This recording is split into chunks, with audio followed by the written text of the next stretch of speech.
Musangwa amahoro nshuti namwe bakunzi ba radio RPA ijwi ry'abanyagihugu kaze mukurikire amakuru yo kuno munsi wa gatanu igenekerezo rya 2023 ukwezi n'iruhuma umwaka wa 2024 n'amakuru ashimikiye ku ngingo nkuru zikurikira. Mu bijanye n'umutekano ku mutumba Migera muri komine Kabezi intara ya Bujumbura havugwa umukenyezi yaraye yambuwe ubuzima n'umunega wiwe, imvo yoba yatumye haba ubwo bwicanyi ni mu ntango z'ano makuru.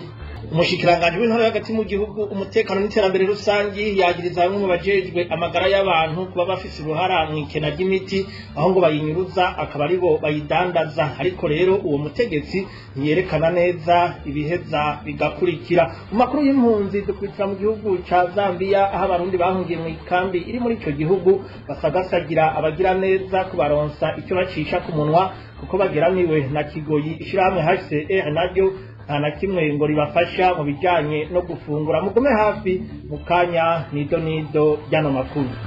Ndasubiye kubaramutsa duhere mu gisata cy'umutekano. Janvier Habonimana habaye imbonerakure igira kane imaze kumenyekana umwidondoro mu bantu 8 bishwe n'urwego rw'iperereza kwa 30 uno mwaka bagirizwa kuba banse guhangana n'umuhari M23 urwanya leta ya Kongo y'intwaro rusangi ahavuka hamwe n'ibyamuranze twabiteguriwe na Onezime Dushimagize.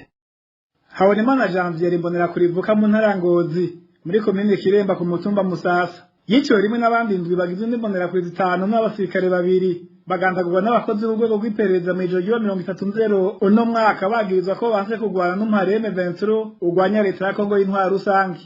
Amakuru dukesha abanyagihugu ku mutumba Musasa yavuka ko yemeza ko Habonimana Janvier imbonera kuri kaze cyane mu guhotera abanywanyi b'umugambo SNL muri komine Kiremba. Ayo makuru nyine avuga ko hari haheze amezi arenga 2 atagaragara muri yo komine, akaba yari yajanye n'izindi mbonerakure mu nyigisho za gisirikare. We na bagenzi we tutaramenya neza umwidondoro bari bemerewe amafaranga bazosigira imiryango imbere yo kujabuka kugwana muri Kongo, ariko ivyo bari bemerewe ntivyahavuye bija mu ngiro, bajana ishavu n'umutima mubi bashitseho banka gukora ivyabajanye, ariko guca bataha mu butarariye bamwe muri bo baragandagurwa inyuma y'imisi bafungiwe mu gasho k'iperereza ry'u Burundi. Tubibutse ko iruhande ya Janvier Habonimana hari abandi 3 RPA imaze kumenya umwidondoro wabo muri abo 8 bagandaguwe n'abakozi b'urwego rw'iperereza kuwa 30 no mwaka. Akaba ari witwa Kamatari Methode twababwiye kuri uyu wa kane avuga ko mutumba Nyarumpongo muri komine Sare mu ntara ya Bujumbura. Uwitwa Ndamuhawe n'Imana Meshake wo ku mutumba Nyamitanga muri komine Buganda mu ntara y'Ibitoke hamwe na Nteziryayo Alberic avuka mu ntara y'Ibitoke muri komine Mugina zone Buseruko ku mutumba Nyabugimba. Onezime Dushimagize mu makuru y'umutekano nyene mwari mwejeje kuvyumva ndabica ku masonga. Hari umukenyezi yaraye agandaguwe bunyamaswa n'umugabo wiwe ni ku mutumba Migera muri komine Kabezi intara ya Bujumbura. Amatati yo mu muryango akaba ariyo yoba yabaye intandaro y'ubwo bwicanyi, nyene gukora icaha akaba yaciye ayanyaga. Inkuru tubaza Vicky Chris n'interetse. Uwo mukenyezi yarayagandaguwe bunyamaswa n'umugabo wiwe. Uruganda rwa RPA rwamumenye ku mazina ya Irishura Lydia, yaba ku mutumba Migera muri komine Kabezi mu ntara ya Bujumbura. Amakuru ava muri komine Kabezi avuga ko kuri uyu wa kane umugabo wiwe nawe nyene yamenyekanye ku mazina ya Ncamubinige Raymond yiri washamiranye n'uwo mugore wiwe, yoba yamwagiriza kuba yirirwa agendana n'uwundi mugabo. Ico gihe nk'uko ayo makuru abandanya bivuga ababanyi barashoboye gusukamwo mabisi birahera. Naho biruko ayo makuru nyene avuga ko mu masaha y'ijoro umugabo yahengereye umugore wiwe ajyanye akamutemagura imipanga mu mutwe, ahereje ngo yoba yahavuye amuhohosha akoresheje ishoka. Ababanyi bamenyesha ko muri uwo muryango hari hasanzwe hama amatati y'urutavanako. Mu gatondo ko kuri uyu wa gatanu musitanteri wa komine Kabezi Esperance Habonimana yashitse aho habereye iryo bara guhumuriza abanyagihugu. Yasabye abafitanye amatati kwitura ubutungane kugira ngo bafashe kuyakemura. Nyene gukora ibara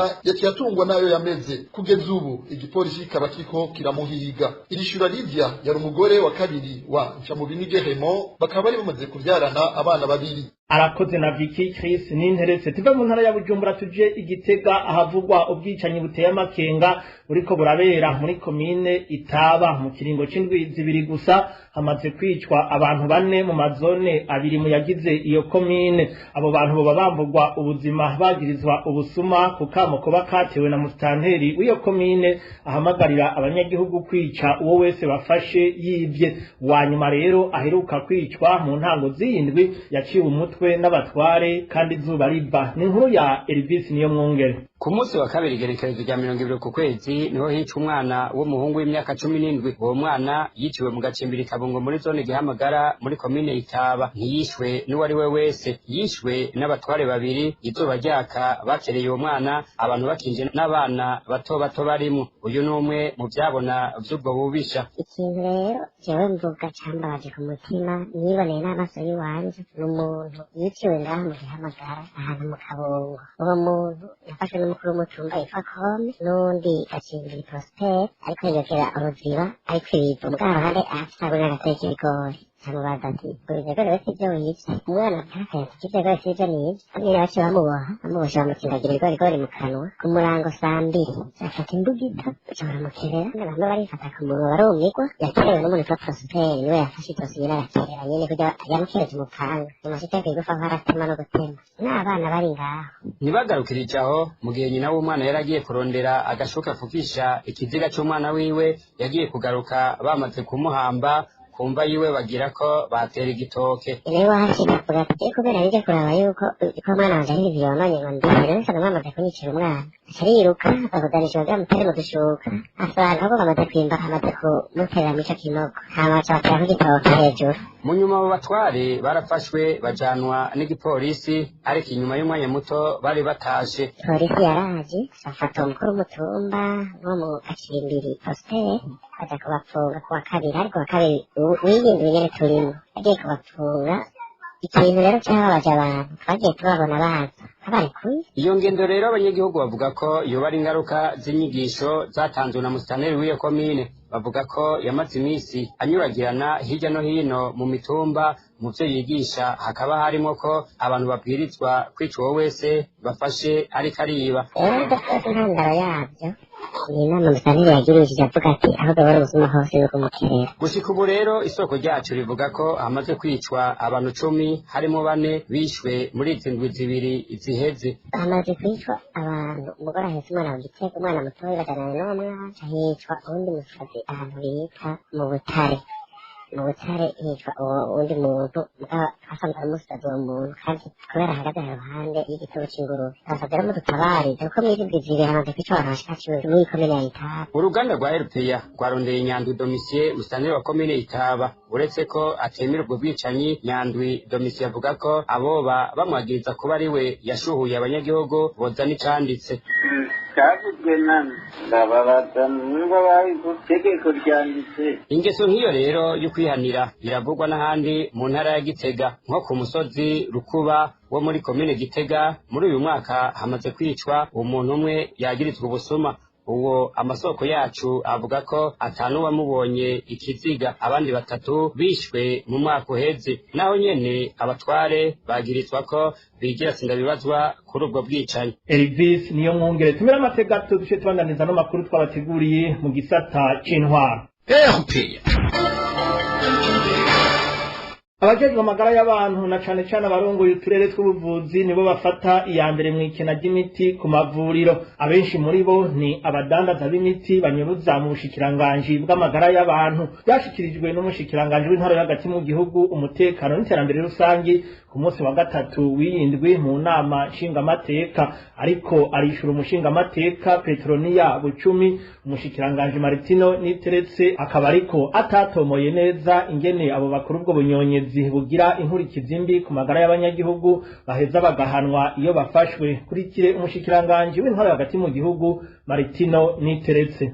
Ati kuri sanse do sanse ashobora kujya ugasanga nta mapasitamori hari cyane mwubaka kugira mwubake gufasha mwubaka kugira bivurira.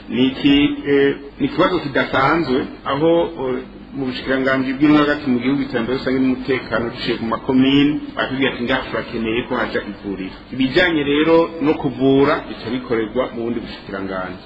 Ibyo muvuga ati kuri sanse do sanse ugasanga nta mutu hari, twasanze reka tubivuga uko biri. Hariho abajejwe amagara y'abantu bamwe bamwe badafise esprit patriotique cyangwa deontologie médicale ishobora kuba yagiye ku ruhande, aho twasanze cyane bikorwa n'abatwara ama district akadugana umuti hakushikana muri district kugira ko district niyo itanga imiti mu masantre de santé, mu structure de soins, mu hôpital, mu masantre de santé bakayinyuruza bagaca bijyana mu ma pharmacie twovuga ko ari prive mugo dusanga kenshi arayiwabo icyo twayikoreko cyane turagira amankete akwiye aho dusanga hariho nk'ivuriro usanga atamara ukwezi atamuti uriyo kandi bivuye ku bugito bw'abo bantu sinzi ko mwana byumvise hariho n'akandi kararo twaronse aho muganga yakora ku Mukenke kuri hopitale Mukenke mu Kirundo yaciye agira ku ruhande impande yaho akantu kiwe agashafata materiel yose chirurgical agacayijana muri ako kantu kiwe abantu abaje kwivuza akabwira ngo ni muje hajya ngo niho byoroshe ku bijanye n'abapolisi badatabara abanyagihugu kubera ukubura uburyo bwo kwiyunguruza uwo mushikiranganje mu byajejwe harimo n'umutekano asaba inyamiramabi kubana neza n'abanyagihugu kugira ngo baze barafashanya mu by'uburyo bitiriwe biritwa ibiturire umushikiranganje Maritino Niteretse yanagiriye ko yishura ku kibazo cy'umushinga amateka Gatarina Rwasa kijanye n'imyambaro y'abapolisi yabahereye ko ivyo navyo umushikiranganje Niteretse akaba avyamirira kure n'ubunyene tumwumvirize ati utasaba polisi ngo na déplacement dufise hariho ikibazo n'icyo uko ipolisi kirashafise ibintu byinshi gikeneye cyane cyane mu nyamiramabi tugize ibibanze byo dukeneye twasanze dukeneye byose ari byo tubikwize hafi budget y'igihugu yose mugabo twebwe tuvuga tuti umushefu de poste cyangwa umukomiseri communal ahari twagiye ko ari police de proximité ategezwa kugira imigenderanire myiza naho abaye mu kibano ku buryo hari akabazo bagatorera inyishu atarinze gutama ubu nabamenyesha ko turiko turaba ibikorwa turiko turakora turabana plan de relève y'abapolisi nyamiramabi tuzokenera inyamiramabi nyinshi cyane arufite muri iyi minsi igiye kuza uko twibaza yuko ubwo zogwizana kabiri recrutement twahora dukora tugizana kabiri ku ma effectif ibyo bishobora bidusaba rero kubaka n'amasantre d'instruction ibikorwa ni byinshi rero mugabo iki rero mwavuze cya déplacement ni igikorwa nkuramutima nibaza ko tujya mu mapriorité ya misi yose ibyo ko ngo yari igiturire byo bivana ukungene umuntu yigeze nico kimwe n'ibi byo kwambara nabi biraka impuzu ziri kwibiraka nivyo turavise ikibazo kandi n'ikibazo cy'igihugu muri rusange uko amateni bategezwa kwambara hariho la fréquence yo kuzibaha twashoboye kuyishika ko kubera twabuze tutaronsa amadevize ata kugira tuzigure neza muguno munsi nta muntu yambaye ipantaro yatabutse cyangwa veste smoke yatabutse bona bimeze kese uba yayitabuye nyine expert muguno munsi no kwemeza ijana kujana ko nta mupolisi yambaye impuzu y'ikiraka nta mupolisi yambaye impuzu yatabutse ahari abataronse mu kwezi kw'indwi bazironse mu kwezi kwa 12 turiko twarangije nibaza ko rero hataragera ko bavuga ko bambara bizatabutse umushikiranganje w'intwaro hagati mu gihugu umutekano n'iterambere rusangi akaba yararamutse asigurira abashinga amateka ingena amafaranga ubwo bushikiranganje bwahawe mu myaka ya 2022 na 2023 yakoreshejwe ayo nayo ngo akaba yakoreshejwe ku bice 66 kwijana byonyene mu gisata cy'ubutunzi naho ibiciro by'igitoro bimaze iminsi 5 bigabanuwe abanyagihugu mu ntara ya Rumonge bo bavuga ko ibiciro byo kwiyunguruza bitahindutse kandi ko n'igitoro cabandanije gukena abo banyagihugu bagasaba ababijejwe ko boca bamanura n'ibiciro byo kwiyunguruza Eric Niyonzima adushikane aho mu Rumonge twebwe iwacu mu Rumonge kuva bakoroye beye ngakuyunguruza yigeze hinduka uyu n'umunyagihugu wo mu ntara ya Rumonge avuga ko kuva ibiciro by'ibitoro bigabanijwe uko byahora bigurishwa ku ipomo iminsi 5 iraheze atakarusha abanyagihugu muri iyo ntara barabibonamwo kuko n'ibiciro byo kwiyunguruza byagumye ari bya bindi nyene bitigeze bigabanuka ikindi abanyagihugu banegura ngo nuko naho leta yafashe ingingo yo kugabanura ivyo biciro igitoro gushika uyu munsi gikenye cyane muri iyo ntara igiciro cyaragabanutse ku ipombo mugabo rero igitoro cyaciye kibura ngo muko bahinduye ibiciro cyaciye kuboneka uno munsi ku Mutambara ku sitasiyo yitwa Irakoze ahasigaye ntiyagira namba kubw'ivyo abo banyagihugu bo mu ntara ya Rumonge basaba abategetsi babijejwe guca bagira ko bagabanura ibiciro byo kwiyunguruza nk'uko vyibonekeje mu zindi ntara nka Gitega bakongera bagasaba ko n'igitoro cogwizwa mu ntara yabo kugira nabo batorera koyoko inoti zijana n'iz'amajana 5 zirakenye mu bice bitandukanye by'igihugu inkurikizi zikaba ziri ku badandaza n'abaguzi abadandaza baragira ingorane zo kugarura abakiriya babo mu gihe abakiriya nabo bidoga ko abadandaza babima ingaru canke bakabaha kubaha idakwiye bitwaje ko babuze inoti z'ijana zo kubagarura. Bose bahurira gusaba ibanki nkuru y'igihugu BRB gukora no kugwiza izo noti z'ijana n'iz'amajana 5. Ni inkuru tuyibaza Elvis Niyomwungere. Abadandaza bavuga ko inoti z'ijana n'iz'amajana 5 zikenye muri ino misi bari mu ngero nka zose, ariko cyane cyane abadandaza ibintu basanga bategerezwa kugarura abakiriya babo amahera ari munsi y'igihumbi. Basigura ko ari kubera izo noti z'ijana n'iz'amajana 5 ubu ari nkeyi, n'izihari zikaba zishaje cyane. Ariko rero inoti zindi uhereye ku z'igihumbi, 2, 5 na 10, abadandaza bavuga ko atakibazo ziteye, izihari ngo ziratuma barangura akazi kabo neza. Iryo kena ry'izo noti z'ijana n'iz'amajana 5 rero abadandaza bavuga ko biri batera